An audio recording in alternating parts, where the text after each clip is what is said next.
ಜನನಿ news ಚಾನೆಲ್ಗೆ like ಮಾಡಿ, subscribe ಮಾಡಿ, ಶೇರ್ ಮಾಡುವ ಮೂಲಕ ನಮ್ಮ ಚಾನೆಲ್ಗೆ ಸಹಕರಿಸಿ. ಹೆಚ್ಚಿನ ಮಾಹಿತಿಗಾಗಿ ಸಂಪರ್ಕಿಸಿ ಹರಿಚಿನ್.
ಇಂದ 2003 ಇಂದ ಅಲ್ಲಿ 22 ಇಯರ್ಸ್ ಬೆತ್ಮನದಲ್ಲಿ ನಾನು ಸೇವೆ ಮಾಡ್ತಾ ಇದ್ದೀನಿ. ಮೊದಲು 2 ಬ್ಲಾಕಲ್ಲಿ ಅವರು ನಾಗೇಶ್ ಅವರು ಮನೆ ಕೊಟ್ಟರು. ಅದರಲ್ಲಿ 3 ವರ್ಷ ಅಲ್ಲ 5 ವರ್ಷ ಅದೇ ಮಾಡಿ 2008 ಇಲ್ಲಿ ಬಂದೆ. ದೇವರು ಕೊಟ್ಟರು, ಅವರೇ ಯಾರು ಮುಖಾಂತರ ಈ ಸ್ಥಳವನ್ನು ಇಸ್ಕೊಟ್ರು. ಇದರಲ್ಲಿಗೆ ಕಟ್ಟಿಕೊಟ್ಟು ದೇವರು ಇದರಿಂದ ನಡೆಸ್ತಾರೆ.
ಆಕಾಶ ಭೂಮಿಯನ್ನು ಸೃಷ್ಟಿ ಮಾಡಿದ ಕರ್ತನು ಅಂತ ಬೈಬಲ್ ಹೇಳುತ್ತದೆ.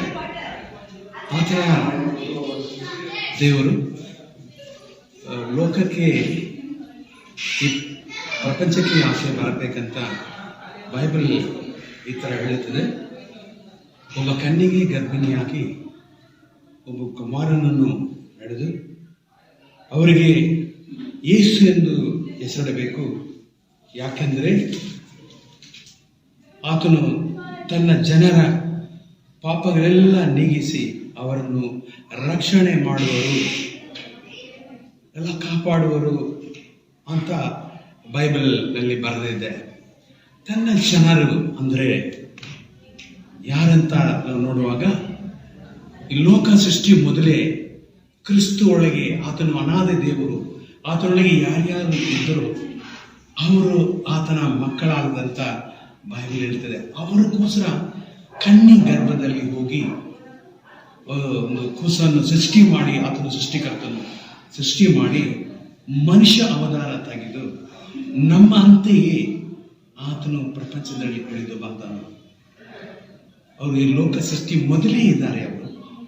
ಅವರೊಂದು ಕೂಸಾಗಿ ಬಂದ ಕಾರಣ ಮಾಂಸ ಮತ್ತೆ ರಕ್ತಧಾರಿಯಾಗಿ ಬಂದನಂತ ಬೈಬಲ್ ಹೇಳ್ತದೆ. ಯಾಕೆ ಅಂದರೆ ಮಕ್ಕಳು ಮಾಂಸ ರಕ್ತಧಾರಿಯಾಗಿರುವುದರಿಂದ ಆತನ ಮಕ್ಕಳಾಗಿರುವ ನಾವು ಪಾಪದಲ್ಲಿ ಹೋಗಿ ಸಾಯಬಾರದು, ನಮಗೆ ಸ್ವರ್ಗ ರಾಜ್ಯ ಬೇಕಂತ ಹೇಳಿ ನಾವು ಪಾಪದಿಂದ ಇದ್ದರೆ ಸ್ವರ್ಗ ಸಿಕ್ಕಲ್ಲ, ನರಕಕ್ಕೆ ಹೋಗಬೇಕು, ಪಾತಾಳಕ್ಕೆ ಹೋಗ್ಬೇಕಂತ ಹೇಳಿ ಅವರು ನೆನಪಿಟ್ಕೊಂಡು ಪ್ರಾಜೆಕ್ಟ್ ಮಾಡಿದ್ರು.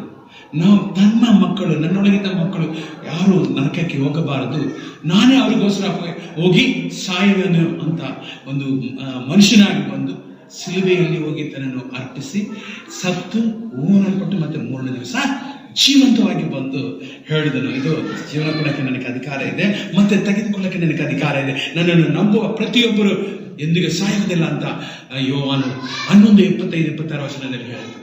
ದೇವರ ಪ್ರಿಯರೇ, ದೇವರು ನನಗೋಸ್ಕರವೇ ಈ ಪ್ರಪಂಚದಲ್ಲಿ ಒಂದು ಮನುಷ್ಯನಾಗಿ ಬಂದು ನಾನು ಪಾಪದಲ್ಲಿ ಇರುವಾಗ ನನಗೋಸ್ಕರ ಸತ್ತು ನನ್ನ ಪಾಪದಿಂದ ಬಿಡಿಸಿ ಈಗ ಜೀವನವನ್ನು ಕೊಟ್ಟಿದ್ದಾರೆ. ನಾನು ಸತ್ತಿದರೆ 35 ವರ್ಷದಲ್ಲಿ ಸತ್ಯ ಹೋಗಿರಬೇಕು, ಕುಡಿದು ಸಾಯುವ ಪರಿಸ್ಥಿತಿಯಲ್ಲಿ ಸ್ವಪ್ನದಲ್ಲಿ ಬಂದು ನಾನು ನಿನಗೆ ಜೀವನ ಕೊಡ್ತೀನಿ, ನನ್ನ ಮಾರ್ಗದಲ್ಲಿ ಬರ್ತೀಯಾ, ನನ್ನ ದಾರಿಯಲ್ಲಿ ನಾನು ತೋರಿಸುವ ದಾರಿಯಲ್ಲಿ ಬರ್ತೀಯಾ ಅಂತ ಹೇಳಿದರು. ಆವಾಗ ಒಂದು ದೊಡ್ಡ ಬೆಳಕು ನನಗೆ ತೋರಿಸಿದಂತು. ಯಾವುದು ರೂಪ ಇಲ್ಲ, ಯಾವುದು ಕೊಂಬೆ ಇಲ್ಲ, ಬೇರೆ ಬೆಳಕು ಮಾತ್ರ ನನಗೆ ಕಾಣಿಸಿತ್ತು. ಆವಾಗ ಅದರಿಂದ ವಾರ್ತೆ ಬಂತು, ನಾನೇ ಲೋಕಕ್ಕೆ ಬೆಳಕಾಗಿದ್ದೇನೆ, ನನ್ನನ್ನು ಹಿಂಬಾಲಿಸುವರು ಕತ್ಲೆಯಲ್ಲಿ ನಡೆಯದೆ ಜೀವ ಬೆಳಕನ್ನು ಹೊಂದಿರುವರು ಅಂತ ಹೇಳಿದರು. ಅಂದರೆ ಅದು ಜೀವ ಬೆಳಕು ನಿತ್ಯ ಜೀವ. ನಿತ್ಯ ಜೀವ ಅಂದರೆ ಆತ್ಮ ಸಾಯುವುದಿಲ್ಲ, ಅದು ಪರಲೋಕಕ್ಕೆ ಬರುತ್ತಂತ ಹೇಳಿದ ಮಾತು ಪ್ರಕಾರ ಆವತ್ತು ನನಗೆ ಜೀವನ ಕೊಟ್ಟರು. ಇಲ್ಲ ಸತ್ತೋಗಿ 35 ವಯಸ್ಸಲ್ಲಿ ಕುಡಿದು ಲಕ್ಸ್ ಎಲ್ಲ ಹೋಯ್ತು, ಮತ್ತೆ ಕೈಕಾಲೆಲ್ಲ ಸ್ವರಿಗೆ ಎಲ್ಲ ಹೋಯ್ತು. ಪ್ರಾಣ ಹೋಗುವ ಸಮಯದಲ್ಲಿ ಸ್ವಪ್ನದಲ್ಲಿ ಬಂದ ನನ್ನ ಹತ್ರ ಮಾತಾಡಿದ್ರು.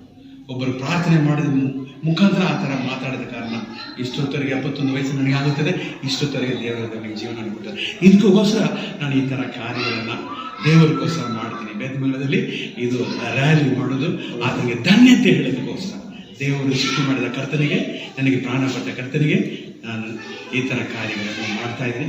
ದಯವಿಟ್ಟು ನಾವು ಕೂಡ ಇವು ಕೂಡ ನಂಬಿರಿ, ಯೇಸುವನ್ನು ನಂಬಿದರೆ ಆತನು ಒಳ್ಳೆಯ ದೇವರು.